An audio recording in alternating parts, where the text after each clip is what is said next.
ই ভিসার অ্যাকাউন্ট করে থাকেন তাহলে আপনি কিন্তু দেশের বাইরে ট্রাভেল করতে গেলে আর ফিরে আসতে পারবেন না, অর্থাৎ সেখানেই আপনাকে কোয়েশ্চনের সম্মুখীন হতে হবে, প্রশ্নের সম্মুখীন হতে হবে।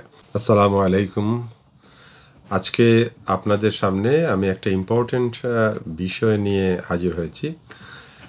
প্রথমত আমরা অনেকেই বলেছিলাম যে সবাইকে ই ভিসা অ্যাকাউন্ট করতে, এবং অনলাইন গিয়ে অনেকেই করেছেন, অনেকেই হয়তো করছেন, অনেকে হয়তো আগামীতে করবেন। কিন্তু আরেকটা বিষয় আমরা হয়তো অনেকেই জানি না বা অনেকেই সেটা দেখি নাই। কারণ হচ্ছে, যদি আপনি এই দেশের বাইরে যেতে চান, অর্থাৎ 31শে ডিসেম্বর 2024 পরে যদি কেউ ইউকের বাহিরে যেতে চান, আপনি সৌদি আরব হন, বাংলাদেশ হোক বা যে কোনো দেশে যাদের বায়োমেট্রিক কার্ডের আওতায়, অর্থাৎ লিমিটেড লিভ টু রিমেইন অথবা ইনডেফিনিট লিভ টু রিমেইন যাদের আছে, অর্থাৎ যারা ব্রিটিশ পাসপোর্টধারী নন, তাদের বেলায় কি করণীয়, এই বিষয়টা আজকে আপনাদের সামনে আমি তুলে ধরছি।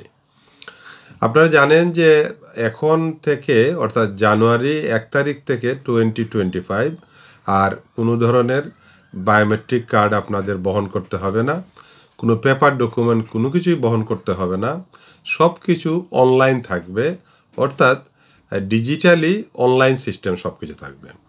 এখন আপনি যে যাবেন, আপনি যদি শুধুমাত্র ই ভিসার অ্যাকাউন্ট করে থাকেন তাহলে আপনি কিন্তু দেশের বাইরে ট্রাভেল করতে গেলে আর ফিরে আসতে পারবেন না, অর্থাৎ সেখানেই আপনাকে কোয়েশ্চনের সম্মুখীন হতে হবে, প্রশ্নের সম্মুখীন হতে হবে। সেটাকে অ্যাভয়েড করতে হলে আপনাকে কী করণীয় যদি দেশের বাইরে যাইতে চান, সেটা হচ্ছে আপনি প্রথম ই ভিসা যে অ্যাকাউন্ট, আপনার শেয়ার কোড নিয়ে যে অ্যাকাউন্ট, সেই অ্যাকাউন্টে দেখতে পাবেন আপনার ভিসার মেয়াদ কতদিন, আপনার ভিসা কতদিন আছে, আপনার রাইট টু ওয়ার্ক আছে কি না, সব বিষয়গুলো আপনি নিজের হাতে নিজে আপনার অ্যাকাউন্টে গিয়ে দেখতে পারবেন। এটা তো আপনারা করলেন, আর যারা করেন নাই তাড়াতাড়ি করে ফেলুন। এবং যাদের বায়োমেট্রিক কার্ড এই গত 1 বছরের মধ্যে এক্সপায়ার হয়েছে, তাদের পুনরায় বায়োমেট্রিক কার্ড প্রয়োজন নেই, তারা অনলাইন ভিসা করতে পারবেন। এখন প্রশ্ন হচ্ছে আমার কাছে, যে আপনাদের কাছেও সেই প্রশ্ন, যে আমি যদি যেতে চাই, আমার বাংলাদেশি পাসপোর্টে তো ভিসার স্টিকারও নাই, আমার হাতে বায়োমেট্রিক কার্ডও নাই, আমি বাংলাদেশে গেলাম, কারণ আসার পথে আমাকে বাংলাদেশের এয়ারপোর্ট বা অন্য দেশের যে এয়ারপোর্ট, সেইখানে আমি আমার ইমিগ্রেশন স্ট্যাটাসটা কী দিয়ে প্রমাণ করব? এইটা প্রশ্ন। এই প্রশ্নের উত্তর হচ্ছে, আপনি যখন আপনার ই ভিসা অ্যাকাউন্টে যাবেন, তখন সেইখানে নিম্নে দেখবেন আপনি এই যে যদি বাইরে যেতে চান, সেখানে আপনার এই যে পাসপোর্ট আপডেটেড পাসপোর্ট, অর্থাৎ সেখানে একটা লিঙ্ক থাকবে। লিঙ্কটা হচ্ছে link with your Bangladeshi passport, একটা লিঙ্ক থাকবে। সেই লিঙ্কে গিয়ে আপনার colour copy up to date passport, অর্থাৎ যেইটাতে পাসপোর্টের মেয়াদ আছে, সেই পাসপোর্টটা, অর্থাৎ যে পাসপোর্টে আপনি ট্রাভেল করবেন বাইরের দেশে, সেই পাসপোর্টটা আপনাকে লিঙ্ক করতে হবে আপনার ই ভিসা অ্যাকাউন্টে।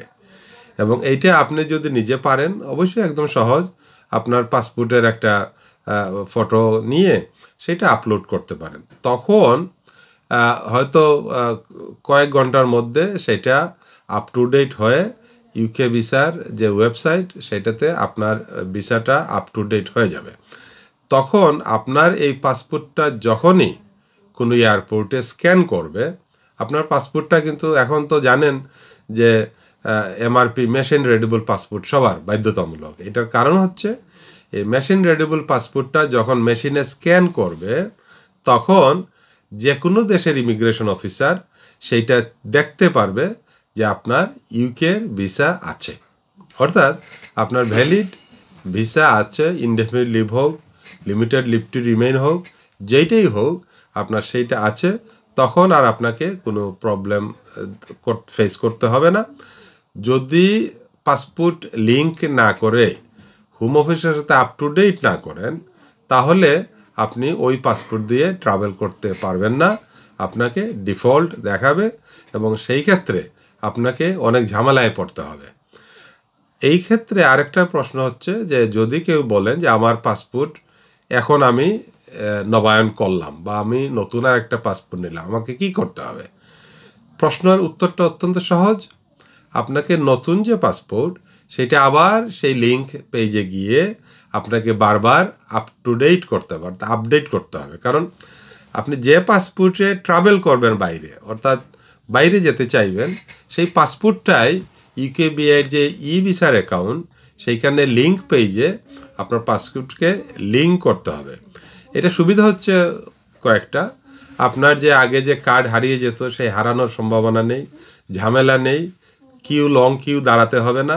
এটা জাস্ট স্ক্যান করলে থ্রু দিলেই যখন গ্রিন বাটনটা হবে, এখন যারা ব্রিটিশ পাসপোর্টে যেরকম যান এইরকম আপনি বাংলাদেশি পাসপোর্টও স্ক্যান করে ইন আউট হতে পারবেন। বোর্ডিং পাস সবগুলো কিন্তু এখন আর ফিজিক্যাল প্রোডাকশনের প্রয়োজন নেই। স্ক্যান করবেন এবং স্ক্যান করার সাথে সাথে আপনার গেটটা গ্রিন সিগন্যাল দেবে, ওপেন হয়ে যাবে। যদি কোনো কারণে রেড সিগন্যাল হয়, আপনাকে ক্রস করতে দিবে না, দেন আপনাকে ইমিগ্রেশন অফিসারকে ফেস করতে হবে। ইমিগ্রেশন অফিসারকে আপনার যাবতীয় জিনিস বুঝিয়ে দিতে হবে এবং ইমিগ্রেশন অফিসার তখন চেক করে যদি দেখে সব কি ঠিক আছে, আপনি পাসপোর্টটা লিঙ্ক করেন নাই, তখন হিথ্রোতে হয়তো এটা সামাল দিতে পারলেন। কিন্তু বাইরে যদি ঢাকা এয়ারপোর্টে কাউকে আটকায়, দুবাই এয়ারপোর্টে আটকাইতে পারে, ইন্ডিয়ার কোনো এয়ারপোর্টে আটকাতে পারে। এই জন্য আমার কথা হচ্ছে যারা এখন কোনো প্ল্যান করছেন বাইরে যাবেন, মেজরিটি কিন্তু অনেকেই উমরাতে যাচ্ছেন, হজে যাওয়ার প্ল্যান আছে। যারা দেশে যাচ্ছেন এই ডিসেম্বরে অনেকেই দেশে যাবেন। এই দেশে কিন্তু অনেকেই এই প্রবলেমের সম্মুখীন হতে পারেন বলে আমি গুরুত্ব বিদায় এই জিনিসটা আপনাদের কাছে ক্লিয়ার করে দিলাম। এই ডিসেম্বরে বা জানুয়ারিতে যারাই দেশে যাচ্ছেন, বাংলাদেশি পাসপোর্ট হোল্ডার যাদের লিমিটেড লিভ টু রিমেইন অথবা indefinite leave to remain, please আপনারা এই পাসপোর্টটা লিঙ্ক সেকশনে গিয়ে পাসপোর্টটা লিঙ্ক করবেন আপনার ভিসার সাথে। তাহলে আপনার সব সমস্যার সমাধান হয়ে যাবে।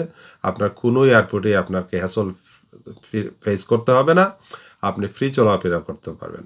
আশা করি এই ভিডিওটা আপনাদের ভালো লাগবে। ভালো লাগলে আপনি অন্যকে শেয়ার করে দেখার সুযোগ দিন এবং আপনারা সচেতন থাকুন।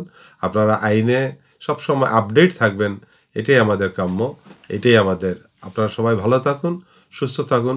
পরবর্তীতে হয়তো অন্য কোনো ভিডিও নিয়ে আপনাদের কাছে আবারও হাজির হব। আসসালামু আলাইকুম।